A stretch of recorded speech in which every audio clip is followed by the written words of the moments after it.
जीता था जिसके लिए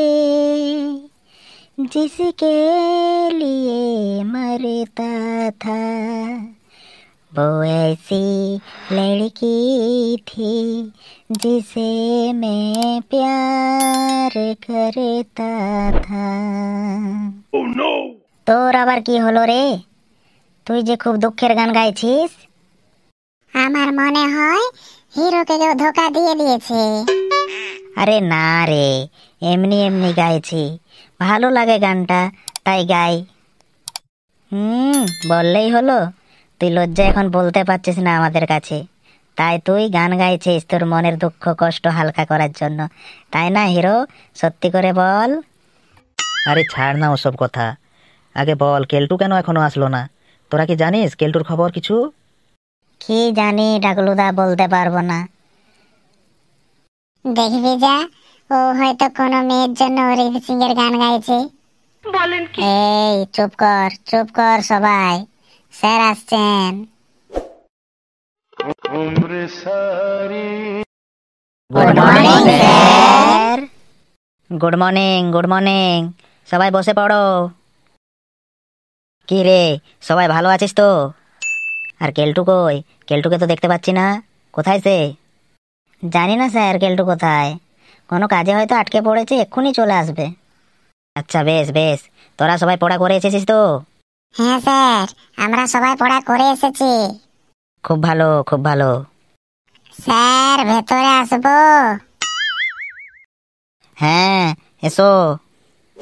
তো বাবা কেলটু, তুই স্কুলে আসতে এত দেরি করলি কেন? স্যার বাবা মা খুব ঝগড়া করছিল, তার জন্য। তোর বাবা মা ঝগড়া করছিল, তাতে তোর আসতে দেরি হলো কেন? আর বলবেন না স্যার, আমার একটা জুতা বাবার হাতে আর একটা জুতা মায়ের হাতে ছিল, তো কিভাবে আমি স্কুলে আসবো স্যার? যা বাবা যা, গিয়ে করে নিজের জায়গায় বসে পড়। বল তো পুটকা, একটি বউ 1 ঘন্টায় যদি 50টা রুটি বানাতে পারে, তাহলে 3জন বউ 1 ঘন্টায় কতগুলি রুটি বানাবে? একটা রুটিও বানাবে না স্যার, কেননা একলা আছে বলে কাজ করছে। 3জন যখন এক জায়গায় জড়ো হবে, তখন কাজ নয়, শুধু সিরিয়ালের গল্প হবে। হ্যাঁ, কথাটা তুই মন্দ বলিসনি বাবা, সঠিকই বলেছিস। এবারে কেলটু বলতো, তোর এক পাশে 1 লাখ টাকা আর এক পাশে বুদ্ধি আছে, তুই কোনটা নিবি? স্যার আমি তো 1 লাখ টাকাটাই নেব। ভুল, আমি হলে 1 লাখ টাকা নয়, বুদ্ধিটা নিতাম। হ্যাঁ স্যার, আপনি ঠিকই বলেছেন, আপনার বুদ্ধির অভাব তাই আপনি বুদ্ধি নেবেন, আর আমার টাকার অভাব তাই আমি টাকা নেব। চুপ কর হতভাগা, ওঠ ওঠ, বেঞ্চের উপরে দাঁড়া। এবারে বলতো টাকলু, প্রথম বিদেশ ভ্রমণকারী ভারতীয় মহিলা কে ছিলেন? স্যার, প্রথম বিদেশ ভ্রমণকারী ভারতীয় মহিলা ছিলেন সীতা। তিনি প্রথম ভারত থেকে শ্রীলঙ্কায় ভ্রমণ করেছিলেন।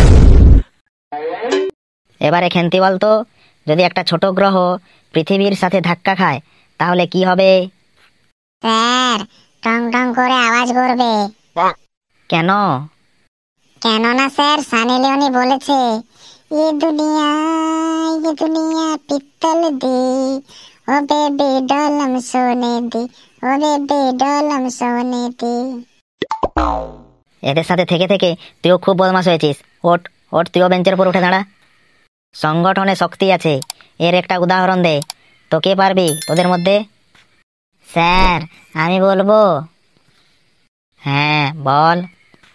স্যার, প্যান্টের পকেটে যখন একটা বিড়ি রাখি, তখন ভেঙে টুকরো টুকরো হয়ে যায়, কিন্তু যদি বিড়ির পুরো প্যাকেট রাখি, তখন সব কয়টা বিড়ি ঠিকঠাক থাকে। ওঠ, তুইও বেঞ্চের উপর উঠে দাঁড়া। খুব পাকা পাকা কথা শিখেছিস তাই না? আর এতটুকু বয়স থেকে বিড়ি খেতেও শিখে গেছিস। ওঠ, উঠে দাঁড়া। দাঁড়িয়ে থাক তোরা, তোদের আর নিস্তার নেই। আজকে তোরা ক্লাসের শেষ অবধি দাঁড়িয়ে থাকবি। আচ্ছা পচকা, তুই বল তো, বিদ্যালয় কি? স্যার বিদ্যালয় হলো সেই জায়গা যেখানে আমাদের বাবারাকে লুটা হয় আর আমাদের আদা রসুনের মতো কুটা হয়। উঠে দাঁড়া, তুইও উঠে দাঁড়া, তুইও তোদের সাথে দাঁড়িয়ে থাক। এক একটা অপদার্থ হয়েছিস তোরা, যত তোরাকে ভালোবাসি তত মাথায় উঠে বসিস। তোরা এইভাবেই দাঁড়িয়ে থাক, তোরা এরই যোগ্য। আজকের মতো তোরা বেঁচে গেলি। ঠিক আছে, আমি আসছি। বন্ধুরা, আমাদের ভিডিওটি যদি ভালো লেগে থাকে তাহলে লাইক, কমেন্ট, শেয়ার করতে ভুলো না।